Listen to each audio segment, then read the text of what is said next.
ശ്രുതിക്ക് ആന്റണിയുമായിട്ട് ബന്ധമുണ്ടെന്നും ശ്രുതി ആന്റണിയുടെ കയ്യിൽ നിന്നും ക്യാഷ് കടം മേടിച്ചിട്ടുണ്ടെന്നും ശ്രുതിയും ആന്റണിയും തമ്മിൽ ക്യാഷ് കടം മേടിക്കലല്ലാതെ വേറെയും കൂടിക്കാഴ്ചകൾ ഉണ്ട് എന്നും ശരത്തിൽ നിന്നും രേവതി മനസ്സിലാക്കുന്ന എപ്പിസോഡാണ് ഇന്നത്തെ ചെമ്പനീർ പൂവിൽ വരുന്നത്.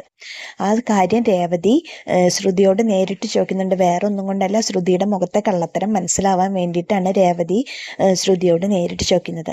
അപ്പോൾ കൂട്ടുകാരെ, ഇന്നത്തെ ചെമ്പനീർ പൂവിലേക്ക് എല്ലാ കൂട്ടുകാർക്കും സ്വാഗതം.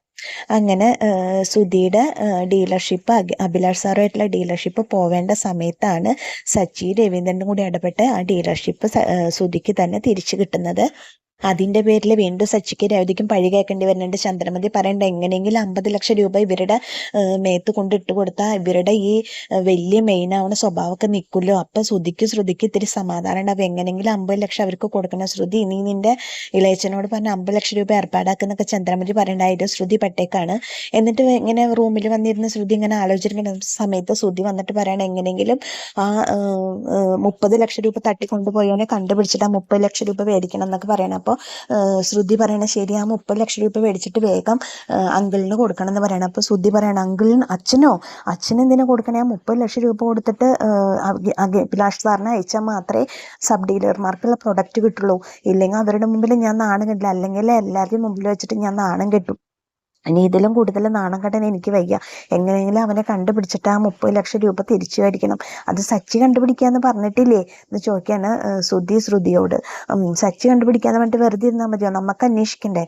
എല്ലാം സച്ചി ഏൽപ്പിച്ചാൽ മതിയോ എന്നൊക്കെ പറഞ്ഞിട്ട് ശ്രുതിയോട് ചൂടാവാണ്. ശ്രുതി പറയണ്ട, അല്ലെങ്കിൽ പിന്നെ ഒരു വഴിയുണ്ട് ശ്രുതി.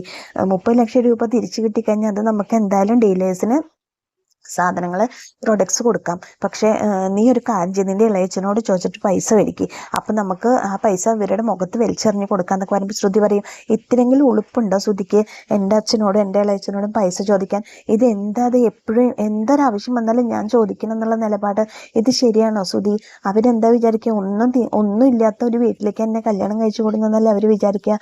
നിങ്ങളെ പറ്റിയൊക്കെ എൻ്റെ അച്ഛനും ഇളയച്ചനൊക്കെ എന്ത് വിചാരിക്കുക? ഒന്നാമത് ഇനി ഞാൻ അവരുടെ അടുത്ത് നിന്ന് പൈസ ചോദിക്കുന്ന ആരും വിചാരിക്കുക വേണ്ട. നിങ്ങൾ ചോദിക്കുന്ന, നിങ്ങൾക്ക് ആൻറ്റിക്കാണെങ്കിലും ശ്രുതിക്കാണെങ്കിലും ഉളുപ്പില്ലെങ്കിലും എനിക്ക് ചോദിക്കാൻ ഇത്തിരി മടിയുണ്ട്. അതുകൊണ്ട് ഞാൻ ഇനി ചോദിക്കുന്ന ആരും വിചാരിക്കേണ്ട. ഞാൻ ഇനി അച്ഛൻ്റെ അടുത്തുനിന്ന് ഇളയച്ചൻ്റെ അടുത്തുനിന്ന് 10 പൈസ പോലും ഞാൻ മേടിക്കില്ല.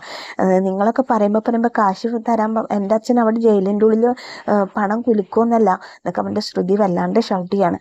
എങ്ങനെ അച്ഛൻ ഉണ്ടാക്കാനുള്ള വഴി എന്താ വെച്ചാൽ ശ്രുതി നോക്കിക്കോ എന്ന് പറയണം. അപ്പോൾ എന്നിട്ട് അവിടെ നിന്ന് ദേഷ്യപ്പെട്ട് എഴുന്നേറ്റ് പോകുമ്പോൾ ശ്രുതി ഇങ്ങനെ ആലോചിച്ചിരിക്കുകയാണ്. അത് കഴിഞ്ഞ് പിറ്റേ ദിവസമായി രവീന്ദ്രൻ പേപ്പർ വായിക്കുമ്പോൾ ചന്ദ്രമതി ഇങ്ങനെ ബാൽക്കണിൻ്റെ മുകളിൽ നിന്ന് ആലോചിക്കുകയാണ്. അപ്പോൾ രവീന്ദ്രൻ ഇങ്ങനെ നോക്കുമ്പോൾ ചന്ദ്രമതി വായിക്കുന്നത്, എന്താ ചന്ദ്രൻ നീ ആലോചിക്കുന്നത് ചോദിക്കുമ്പോൾ ഒന്നും മിണ്ടണില്ല, കാര്യമായ ആലോചനയില്ല. ആ സമയത്താണ് ശ്രുതിയും കൂടി വരുന്നത്. ശ്രുതി വരുന്ന കാണുമ്പോൾ പറയണ, ശ്രുതി നീ ഇളയച്ചനോട് ചോദിച്ചോ എന്ന് ചോദിക്കണ ചന്ദ്രമതി. അപ്പോൾ ഞാൻ ചോദിക്കാം ആൻറ്റി, ഇളയച്ചൻ അതിന് സ്ഥലത്തില്ല, ഇളയച്ചൻ മലേഷ്യയിലില്ല എന്നൊക്കെ പറയാണ്. അപ്പോൾ എന്തായാലും ഇളയച്ചൻ വന്ന് തരുമ്പോഴത്തേക്ക് കുറച്ച് ദിവസമാവും എന്ന് പറയുമ്പോൾ ചന്ദ്രമതി പറയണം, അപ്പോൾ ഒരു കാര്യം ചെയ്യും, ആരോടെ അടുത്ത് എന്തെങ്കിലും കടം മേടിച്ചിട്ട് തരാൻ പറയും, എന്നിട്ട് പൈസ ഇളയച്ചന് കൊടുത്താൽ പറയുമ്പോൾ ഇളയച്ചന് ഇത്തിരി അന്തസ്വാഭിമാനമൊക്കെ ഉള്ള ആൾ ആരുടെ അടുത്തൊന്നും കടം മേടിക്കില്ല എന്നൊക്കെ പറയണം ശ്രുതി. അങ്ങനെ ഇതൊക്കെ സംസാരിച്ചിരിക്കുന്ന സമയത്ത് സച്ചി അവിടേക്ക് വരുമ്പോൾ ശ്രുതി പറയാണ്, എത്രയും പെട്ടെന്ന് എൻ്റെ 30 ലക്ഷം രൂപ കിട്ടണം എന്നൊക്കെ പറയുമ്പോൾ രവീന്ദ്രൻ പറയണം, സച്ചി എത്രയും പെട്ടെന്ന് ആളെ കണ്ടുപിടിച്ചിട്ട് 30 ലക്ഷം രൂപ നമുക്ക് തിരിച്ചു മേടിക്കണടാ എന്നൊക്കെ പറയുമ്പോൾ ആ തിരിച്ചു മേടിക്കാൻ അഭിലാഷ് സാറിൻ്റെ പ്രൊഡക്ട്സ് ഒക്കെ സബ് ഡീലേഴ്സിന് കൊടുക്കണം, അതിന് എത്രയും പെട്ടെന്ന് 30 ലക്ഷം രൂപ കിട്ടിയാലേ പറ്റുള്ളൂ എന്നൊക്കെ പറയാണ്. അപ്പോൾ സച്ചി പറയും, ഞാൻ ശ്രമിക്കാം അച്ഛാ, 1-2 ക്ലൂ ഒക്കെ കിട്ടിയെന്ന് പറയുമ്പോൾ ശ്രുതി പറയണം, എത്രയും പെട്ടെന്ന് കണ്ടുപിടിക്കാം. ആഹാ, കൊള്ളാലോ, അപ്പം ആളെ കണ്ടുപിടിച്ചോ ചോദിക്കുകയാണ് ചന്ദ്രമതി. പിന്നെ എൻ്റെ പോക്കറ്റിലുണ്ടതാ പിടിച്ചോ പറയണം സച്ചി. എന്തിനാ ചന്ദ്ര നീ ഇതിന് നിൽക്കണം? അവൻ കണ്ടുപിടിക്കാന്ന് പറഞ്ഞില്ലേ, അവൻ കണ്ടുപിടിച്ചിട്ട് വരട്ടെ എന്ന് പറയുമ്പോൾ ശ്രുതി പറയണ, എവിടുന്ന് കണ്ടുപിടിച്ചാലും ശരിയാ, 30 ലക്ഷം രൂപയിൽ 1 രൂപ പോലും കുറയാതെ എൻ്റെ കയ്യിൽ കിട്ടണം എന്നൊക്കെ പറയുമ്പോൾ സച്ചി പറയണം, കണ്ടില്ല അച്ഛാ അവൻ്റെ സ്വഭാവം, അവൻ്റെ തനി സ്വഭാവം കണ്ടില്ല. ഇപ്പം എന്താ ഞാൻ പൈസ എടുത്ത പോലെ ഇവൻ്റെ വർത്താനം കേട്ടിട്ടുണ്ടെങ്കിൽ ഞാൻ ഇവനോടുള്ള ബാധ്യതയും കൊണ്ടല്ല, അച്ഛൻ പറഞ്ഞ ഒരൊറ്റ കാര്യം കൊണ്ടാണ് ഞാൻ അയാളെ ഇറങ്ങാന്ന് പറഞ്ഞത്. രേവതി പോലെ രാവിലെ തൊട്ട് CID പണി തുടങ്ങിയിരിക്കുക. രേവതി രാവിലെ പോയിട്ട് CID പണി കഴിഞ്ഞിട്ടാണ് വന്നിരിക്കുന്നത് അന്വേഷിക്കാൻ വേണ്ടിയിട്ട്. അതിൻ്റെ 1-2 ക്ലൂകളും ഞങ്ങൾക്ക് കിട്ടിയിട്ടുണ്ട്. മുഴുവൻ മുഴുവൻ പറയാറൊന്നും ആയിട്ടില്ല എന്നൊക്കെ പറയണം. അപ്പോൾ കിട്ടൂലേ, അപ്പോൾ വേഗം ആളെ കിട്ടില്ല എന്നൊക്കെ ചോദിക്കുകയാണ് ചന്ദ്രമതി. അപ്പോൾ സച്ചി പറയണം, ആ കിട്ടും, വേഗം കിട്ടുന്നൊന്നും പറയാൻ പറ്റില്ല, ഞങ്ങൾ ശ്രമിച്ചുകൊണ്ടിരിക്കുക അത്ര തന്നെ എന്നൊക്കെ പറയും. അപ്പോൾ സുധി അപ്പോഴും എന്തായാലും എത്രയും പെട്ടെന്ന് എൻ്റെ പണം കിട്ടണം എന്നൊക്കെ ഇങ്ങനെ പറയാണ് കേട്ടോ. അപ്പോൾ ചന്ദ്രമതി പറയണം, ആ രേവതി കഴിക്കാൻ എടുക്കുക, വിശന്നിട്ട് വയ്യാന്ന് പറയണം. അപ്പോൾ സച്ചി, എവിടുന്ന് കഴിക്കാൻ, രേവതി ഞാനും കൂടി രാവിലെ ഇറങ്ങിയത് അതിൻ്റെ കാര്യത്തിന് വേണ്ടിയിട്ട്, അവളൊന്നും ഉണ്ടാക്കിയിട്ടില്ല, ഞങ്ങൾ രണ്ടുപേരും പുറത്തുനിന്ന് കഴിച്ചു, അച്ഛനും അമ്മയ്ക്കുള്ള ഞങ്ങൾ മേടിച്ചിട്ടുണ്ട് പറയുമ്പോൾ സുധിയും ശ്രുതിയും കൂടിയിട്ട് ചോദിക്കും, അപ്പം ഞങ്ങൾക്ക് എന്താ ചെയ്യാൻ ചോദിക്കുമ്പോൾ, നിങ്ങൾ ഇപ്പോൾ ഇവിടെ ഉണ്ടോ ഇല്ലയോ പോയോ എന്ന് ഞങ്ങൾക്ക് അറിയില്ലല്ലോ, നിങ്ങളൊരു കാഞ്ചി പുറത്തുനിന്ന് കഴിച്ചോ എന്നൊക്കെ പറയണേ, എനിക്ക് വിശന്നിട്ട് വയ്യ, അമ്മ ഒരു കാര്യം ചെയ്യും, രേവതിയോട് ഫുഡ് ഉണ്ടാക്കാൻ പറയാന്ന് പറയാണ് സുധി ചന്ദ്രമതിയോട്. അപ്പോൾ ചന്ദ്രമതി, രേവതി ഫുഡ് ഉണ്ടാക്കുക, രേവതി ഫുഡൊന്നും ഉണ്ടാക്കണില്ല, നിനക്ക് വേണമെങ്കിൽ നിന്റെ ഭാര്യയോട് ഉണ്ടാക്കി തരാൻ പറയാണ് സച്ചി ശ്രുതിയോട്. ശ്രുതി എന്നൊരു കാഞ്ചി, ശ്രുതി ഫുഡ് ഉണ്ടാക്കാൻ വേണ്ട, ശ്രുതിക്ക് ഇനി ഫുഡ് ഉണ്ടാക്കാനുള്ള നേരമൊന്നുമില്ല, ഒരു കാഞ്ചി ശ്രുതി ദോശ ഉണ്ടാക്കുക, നമുക്ക് ദോശ കഴിക്കാമെന്ന് പറയാണ്. അപ്പോൾ അത് ശരിയാ, നിന്റെ കെട്ടിയോളല്ലേ, അവൾ ഉണ്ടാക്കിക്കോളൂ എന്ന് പറയുമ്പോൾ ചന്ദ്രമതിയാണ്, ശ്രുതി ഫുഡ് ദോശ ഉണ്ടാക്കുക, നമുക്കത് കഴിക്കാം. അപ്പോൾ ഈ ഹോട്ടലിൽ നിന്ന് മേടിച്ചതോ, രവീന്ദ്രൻ പറയും, ഒരു ദിവസം ക്ഷമിക്ക് ചന്ദ്രൻ, നമുക്കത് കഴിക്കാം, ഇതിപ്പോൾ അവർ മേടിച്ചു കൊടുക്കുന്നതല്ലേ പറയുമ്പോൾ, എനിക്ക് ഹോട്ടലിലത്തെ ഫുഡൊന്നും വേണ്ട, എനിക്കതൊന്നും കഴിക്കണ്ട, നിങ്ങൾ കഴിച്ചോ എന്ന് പറയാണ്. എന്നാൽ നിനക്ക് വേണമെങ്കിൽ വേണ്ട, ഞാൻ കഴിക്കാമെന്ന് പറയാണ് രവീന്ദ്രൻ. അങ്ങനെ ശ്രുതിനെ ദോശ ഉണ്ടാക്കാനുള്ള പരിപാടി ഏൽപ്പിച്ചേക്കാണ്. അങ്ങനെ ശ്രുതി അടുക്കളയിലേക്ക് പോയേക്കാണ് ദോശ ഉണ്ടാക്കാൻ വേണ്ടി പോയി.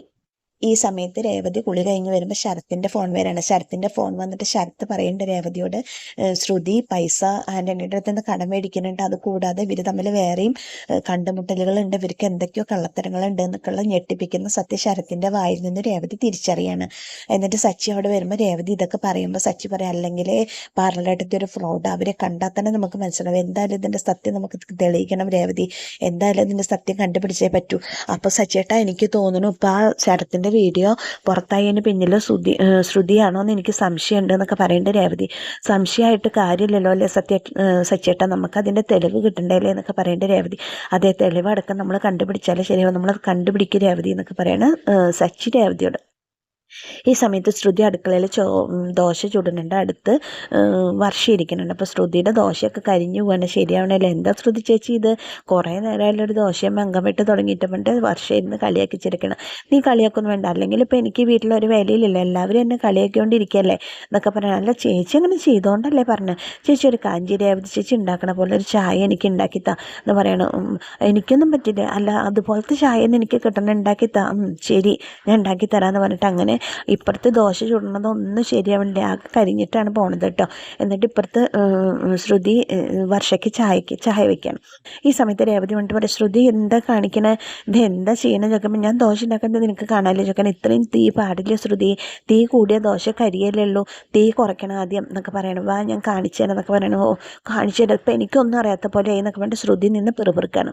അപ്പോഴേക്കും ചന്ദ്രമതിയും ശ്രുതിയും കൂടിയിട്ട് റെഡിയായി ഡൈനിങ് ടേബിളിൽ, ശ്രുതി വേഗം കൊണ്ടുപോവാ, വിശന്നിട്ട് എന്നൊക്കെ പറയാണ്. അപ്പോൾ ചന്ദ്രമതി പറയണം, എന്തായാലും ദോശ കഴിക്കാം, നേരത്തെ ദേഷ്യത്തിന് പറഞ്ഞത് ഒന്നും വേണ്ടെന്ന്, പക്ഷേ ഇപ്പം എനിക്ക് നല്ലോണം വിശക്കുന്നുണ്ട്, എന്തായാലും ശ്രുതി ദോശ ഉണ്ടാക്കി കൊണ്ടുവരില്ലോ ശ്രുതിയിലെ, അപ്പോൾ നമുക്ക് കഴിക്കാം, ശ്രുതി വേഗം കൊണ്ടുപോകാന്ന് പറയണം. ദോശ വേഗം കൊണ്ടുപോകുമ്പോൾ, ദോശയല്ല എൻ്റെ ഊത്തപ്പ എന്ന് പറയണം. അപ്പോൾ ഊത്തപ്പാടാ ശ്രുതി നമുക്ക് വേണ്ടി ഉണ്ടാക്കണത്, കണ്ടില്ലേ, അവൾക്ക് ഊത്തപ്പ ഇഷ്ടം, അവൾ ഊത്തപ്പാണ് നമുക്ക് വേണ്ടി, അവൾക്ക് ഊത്തപ്പ ഉണ്ടാക്കാൻ ഇഷ്ടം, എൻ്റെ ഇഷ്ടം അവൾക്ക് അറിയാം, എനിക്ക് ഏറ്റവും കൂടുതൽ ഇഷ്ടം ഊത്തപ്പാന്ന് അവൾക്കറിയാം, കണ്ടില്ലേ, അവളെ എൻ്റെ മരുമോൾ തന്നെ, അവളെ എനിക്ക് ഇഷ്ടപ്പെട്ടത് ഉണ്ടാക്കാൻ പോണേ, വേഗം കൊണ്ടുപോകാൻ മോളെ എന്നൊക്കെ പറയണം. അപ്പോഴേക്ക് ശ്രുതി ഊത്തപ്പവും ചട്നിയും ഒക്കെ കൂടി കൊണ്ടുവരണേ. എന്തിനാ ശ്രുതി ഇങ്ങനെ കിടന്ന് ബഹളം വെക്കണേ, എനിക്ക് 2 കൈയല്ലേ ഉള്ളൂ, അതുകൊണ്ടല്ലേ ഞാൻ ഇതൊക്കെ ചെയ്യേണ്ട പറഞ്ഞിട്ട് കൊടുന്നു കൊടുക്കുമ്പോൾ ഊത്തപ്പം നോക്കുമ്പോൾ ആകെ കരിഞ്ഞിട്ടാണ്. ഇത് എന്താ സാധനം, അത് കഴിച്ചു നോക്കുക, അവൻ എന്തെങ്കിലും പറഞ്ഞോട്ടെ, ശ്രുതി ഇത് എന്താ അത് എന്നൊക്കെ ചോദിച്ചിട്ട് കളിയാക്കണം. ശ്രുതിനെ ചൂണ്ടി കാണിച്ച് ചന്ദ്രമതി പറയാം, അവൻ എന്തെങ്കിലും പറഞ്ഞോട്ടെ, മോൾ ഇതിലിട്ടേ എന്നിട്ട് ചട്നി ഒഴിച്ചതെന്ന് പറയണം. അങ്ങനെ ഇട്ട് കൊടുത്തിട്ട് ചട്നി ഒഴിച്ചു കൊടുക്കണം. ചട്നി ഒഴിച്ചു കൊടുത്തിട്ട് ഒരു വായ കഴിക്കുമ്പോൾ ചന്ദ്രമതിയും ശ്രുതിയും കൂടിയിട്ട് എരിവ് കൊണ്ട് സഞ്ചാരടിച്ചിട്ട് വെള്ളം കുടിക്കണേ, അയ്യോ എരിഞ്ഞിട്ട് വയ്യ, ഇത് വായിൽ കയറ്റാൻ വയ്യ എന്നിട്ട് രണ്ടുപേരും ഗംഭീര വെള്ളം കൂടി ലാസ്റ്റ് ഡൈനിങ് ടേബിളിൽ നിന്ന് എഴുന്നേറ്റ് ഓടുകയാണ്. ഇതൊക്കെ കണ്ടിട്ട് ശ്രുതി ഇങ്ങനെ മനസ്സിലാക്കി, ഈശ്വര ചട്നിയിലും എരിവ് കൂടിയോ, അങ്ങനെ സംഭവിക്കാൻ വഴിയില്ലല്ലോ എന്നൊക്കെ അങ്ങനെ ചിന്തിച്ചിരിക്കുകയാണ്. ഈ സമയത്ത് വർഷ ചായ കുടിച്ചിട്ട് പറഞ്ഞിട്ട് ചായ അവിടെ തന്നെ വെക്കുകയാണ്. അപ്പോൾ രേവതി അതി വരുമ്പോൾ, നോക്ക് രേവതി ചേച്ചി, ഞാനൊരു ചായ ഉണ്ടാക്കി തരാൻ പറഞ്ഞത്, ഇത് വായിൽ വെക്കാൻ കൊള്ളില്ല രേവതി ചേച്ചി, എനിക്കൊരു ചായ ഉണ്ടാക്കി തരും എന്നൊക്കെ ഉണ്ടാക്കി തരാമല്ലോ എന്ന് പറയണം. അപ്പോൾ രേവതിയുടെ മനസ്സിൽ മുഴുവൻ ശരത്ത് പറഞ്ഞ കാര്യങ്ങളും സച്ചി പറഞ്ഞ കാര്യങ്ങളാണ്. അപ്പോൾ ശ്രുതി ഈ സാധനങ്ങൾ കൊണ്ട് ഇങ്ങനെ വരുന്ന സമയത്ത് രേവതി പറയണം, അല്ല ശ്രുതി, എനിക്കൊരു കാര്യം ചോദിക്കാനുണ്ട്. എന്താ ചോദ്യം പറയുന്നത്, നീയും ആൻ്റണി തമ്മിൽ എന്താ ഇടപാട്, നിനക്ക് കാശിന് വല്ലാതെ ബുദ്ധിമുട്ടുണ്ടോ, നീ ആൻ്റണി ആന്റണിയുടെ അടുത്ത് നിന്ന് കാശ് മേടിക്കുന്നുണ്ടല്ലേ ചോദിക്കുമ്പോൾ പെട്ടെന്ന് ശ്രുതിയുടെ മുഖം വിളറി വെളുക്കാണ്. അത് കാണുമ്പോൾ രേവതിക്കും വർഷയ്ക്കും മനസ്സിലാവും ശ്രുതി എന്തോ മറച്ചു പിടിക്കുന്നത്. എന്താ നീ അങ്ങനെ ചോദിച്ചാൽ പറയുമ്പോൾ അല്ല നിങ്ങൾ തമ്മിൽ കാണാറുണ്ടെന്നോ ആന്റണിയുടെ അടുത്ത് നിന്ന് നീ പൈസ മേടിക്കണമെന്നൊക്കെ ഞങ്ങൾ അറിഞ്ഞു, അതെങ്ങനെ നീ അറിഞ്ഞു ചോദിക്കുമ്പോൾ ശരത്ത് ആന്റണിയുടെ കൂടെ അല്ലേ ഉണ്ടായിരുന്നു, അവൻ പറഞ്ഞതാന്ന് പറയണം. അപ്പോൾ ശ്രുതി ഇങ്ങനെ കിടന്ന് ഉരുളാണ്. അപ്പോൾ രേവതി പറയും ആന്റണി പറയുന്നത് ഒരു വൃത്തികെട്ട മനുഷ്യനാണ്, അറിയാലോ അവനൊരു മനസാക്ഷി ഇല്ലാത്തവനും അവനൊരു ക്രിമിനൽ ബുദ്ധിയുള്ളവനാണ്, അവൻ്റെ കൂടെ കൂടിക്കഴിഞ്ഞാൽ ആരും അത്ര നല്ല രീതിക്ക് ഉണ്ടാവില്ലെന്ന് നിനക്കറിയാലോ, സച്ചേട്ടൻ അവനും തമ്മിൽ ശത്രുക്കളാണ്, അവൻ്റെ എല്ലാ ക്യാരക്ടറും സച്ചേട്ടൻ അറിയാം, എല്ലാം അറിഞ്ഞു വിട്ടിട്ട് ശ്രുതി അവനായിട്ട് കൂട്ടുവേണ്ട, നിന്നോട്ടുള്ള സ്നേഹം കൊണ്ട് പറയും രേവതി. ഇത് കേൾക്കുമ്പോൾ ശ്രുതി പറയോ നിങ്ങളുടെ രണ്ടുപേരുടെ അഡ്വൈസിന് നന്ദി പറഞ്ഞിട്ട് ശ്രുതി അടുക്കളയിൽ പോകുമ്പോൾ വർഷ പറയും ചേച്ചി കള്ളത്തരില്ലേ ശ്രുതി ചേച്ചിയുടെ മുഖത്ത്, നമ്മളോട് മനസ്സ് തട്ടി പറഞ്ഞോന്നല്ല അഡ്വൈസിന് നന്ദി, നമ്മളെ ആക്കി പറഞ്ഞു പോയതാന്ന് പറയും. എനിക്ക് മനസ്സിലായി വർഷേ കുറേ കള്ളത്തരങ്ങളുണ്ട് ഇതിൽ എന്നൊക്കെ പറയാണ് രേവതി. അങ്ങനെ കാര്യങ്ങളൊക്കെ രേവതി വർഷയോട് പറയുന്നുണ്ട്. അങ്ങനെ സച്ചി ശ്രീകാന്തിനോടും പറയുന്നുണ്ട് ഈ കാര്യം. അപ്പോൾ ശ്രീകാന്ത് ആര് ശ്രുതി ചേച്ചിയോ ആൻ്റണിയായിട്ട് കൂട്ടോ, സച്ചിയുണ്ടതൊക്കെ എങ്ങനെയാണ് എനിക്ക് വേണ്ട സത്യടാ ശരത്ത് പറഞ്ഞത്, ശരത്ത് ആൻ്റണിയുടെ കൂടെ കുറേ കാലം ഉണ്ടായിരുന്നതല്ലേ, അപ്പോൾ ശരത്തിനറിയാലോ ശരത്ത് പറഞ്ഞതാന്ന് പറയണം.